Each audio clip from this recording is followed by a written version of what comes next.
it's obviously a very exciting time and a wonderful opportunity to go and join an international setup. And, to kind of, I think, see what they've done over the past few years excites me massively. I did not apply for the job. I was actually headhunted. I got a call from one or two people saying that I was earmarked, and they were looking, and then I got a call from Scottish Cricket to say that they would like to interview me, and after a pretty long process, they decided to hand me the job.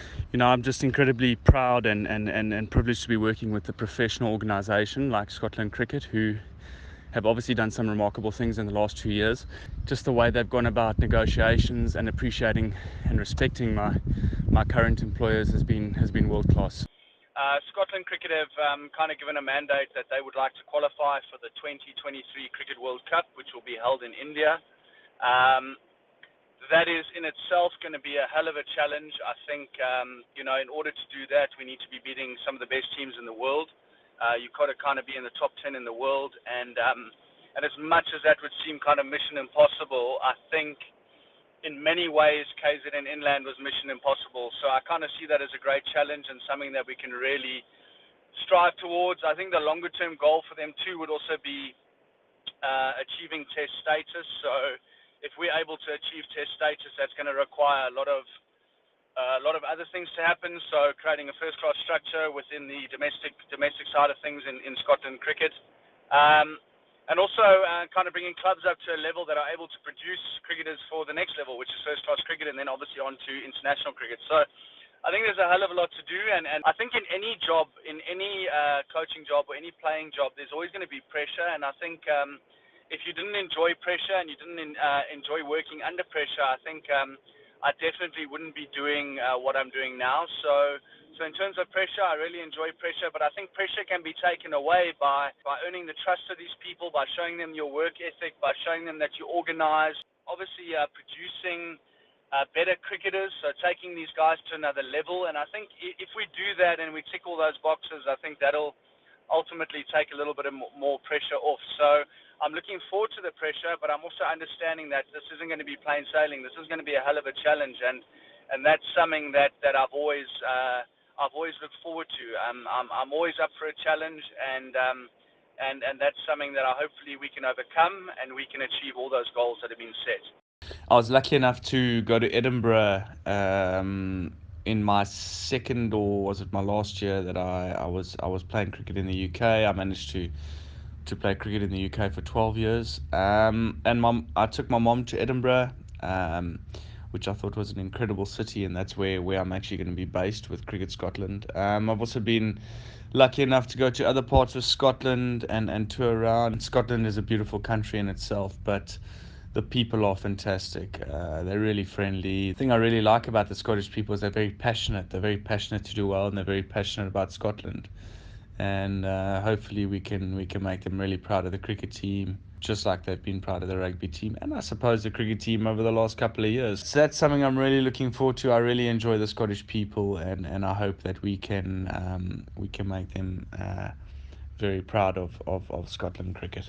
Scotland have obviously set a long-term goal of 2023 World Cup, but I think just as big a goal is actually achieving test status. So they've done very well over the last few years to obviously get up to a point where they are close to qualification for test status. I think there's still quite a lot that needs to happen before that test status can be given. But this is definitely a long-term goal, and not just a Scotland cricket goal. Something that I'd be very proud in achieving too is if we can get test status. But like I say, there's a lot of stuff that needs to happen, and there's obviously a lot of performances that need to happen in order for that to happen. I think a couple of other shorter term goals would be the T20 qualification for the T20 World Cup, which, if I'm not mistaken, is in 2021 or 2020. Not 100% sure, but that would be another short-term goal if we can qualify for that T20 World Cup. And then our focus will be white ball focus for now. So if we could, I think in order to qualify for the 2023 World Cup, you're going to pretty much have to be in the top 10 in the world and beating some various test playing nations, which Scotland have already done over the past few years. So just to give a quick recap of our KZN Inland season, it all started with an African Cup, which was hosted. Our group was hosted in Pietermaritzburg. Unfortunately, we didn't have a very good a very good tournament. We came up against Uganda in our first game and really played well against them, and then unfortunately lost our next three games at home, which wasn't a perfect start to our season. But after that, we bounced back really well. We completely dominated a Gauteng outfit in their backyard who had just won the African Cup. We outplayed them in a 3-day game and managed to get a 3-day winning draw against them, and then beat them with a bonus point on the Sunday to win the 50-hour first 50 over game. The next game was against Eastern Province. We also dominated them down in their backyard down there in Port Elizabeth. Played some fantastic 3-day cricket, but weren't able to get 20 wickets to win the game, and also won with a bonus point in the 1-day game. Since then, we've kind of had very up and down performances. We haven't managed to win a 3-day game as such. We've really played good 3-day cricket without having any wins. Generally, all our draws have been winning draws. Unfortunately, our only loss was to Northerns, who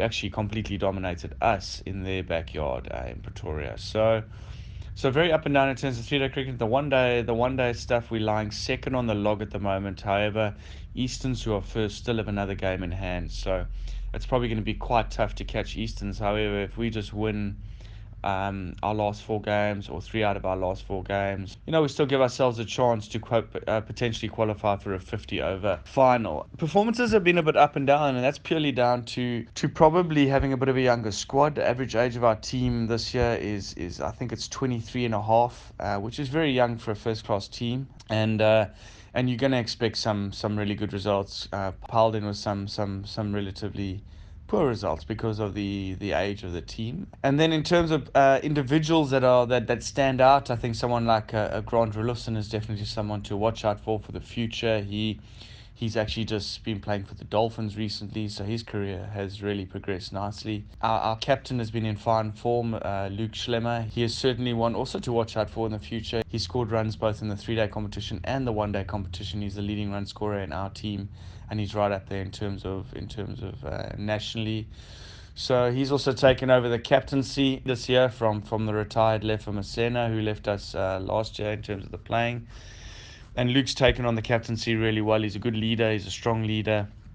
He leads by example, and I'm incredibly proud of his achievements. We got our old stalwart in the team, Graham Hume, who just continues to bash down the door in terms of performances. He still averages under 18 with the ball in first class cricket, which is a phenomenal stat. And he just in recent games took his 300th first class wicket, and he is, in terms of the all-time wicket list, he in South African first-class cricket, to anyone to achieve 300 first-class wickets, he is the second highest on the list with the lowest average. So I think that's an incredible feat. And then in terms of other players, I think we're a team that have always may possibly not have big names, but guys have really put their hands up in terms of performances. And I think of a guy like Kerwin Mangru. His career has gone from strength to strength in the last few years. He's had an Mzansi league opportunity this year, and he really used that experience well. And coupled with National Academy and one or two other things, his career has really grown quickly over the last few years. So those are probably a few names to talk of, and not forgetting an SJ Advia who's come through our system. Over the years, my experience of senior provincial cricket is a mixed one, really. I think you can have some really incredibly tough teams, and you can come up against some big names. I mean, if I think of names that were playing semi-pro cricket even last season, was someone like, or the year before maybe, was a Duan Ulafir. Even Temba Bavuma's played senior provincial cricket this year, or last year.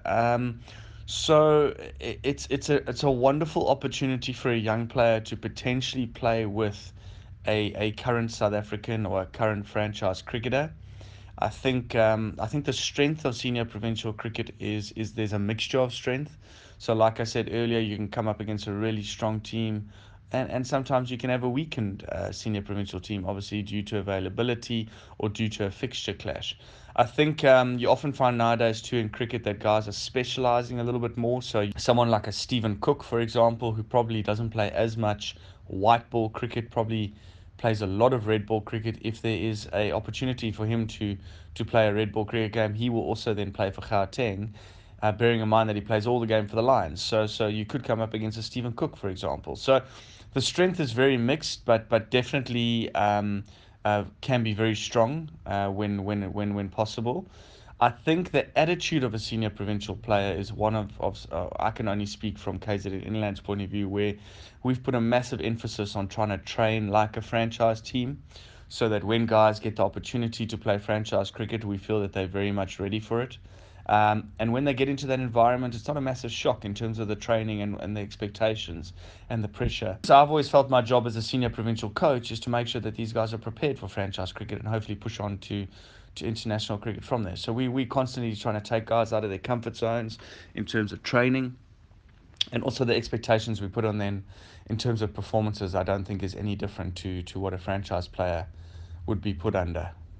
I think just a closing statement from me would be a massive thank you to Cricket South Africa, to Dolphins Cricket, and to KZN Cricket, just for the opportunities that have been provided to me to grow in my coaching career, firstly my playing career, but then my coaching career, and I'm certainly not leaving the South African shores with any sort of sour grapes or moaning of lack of opportunity, because I'm the one person who really has been given the opportunity, and I can't thank those organisations enough for what they've presented to me.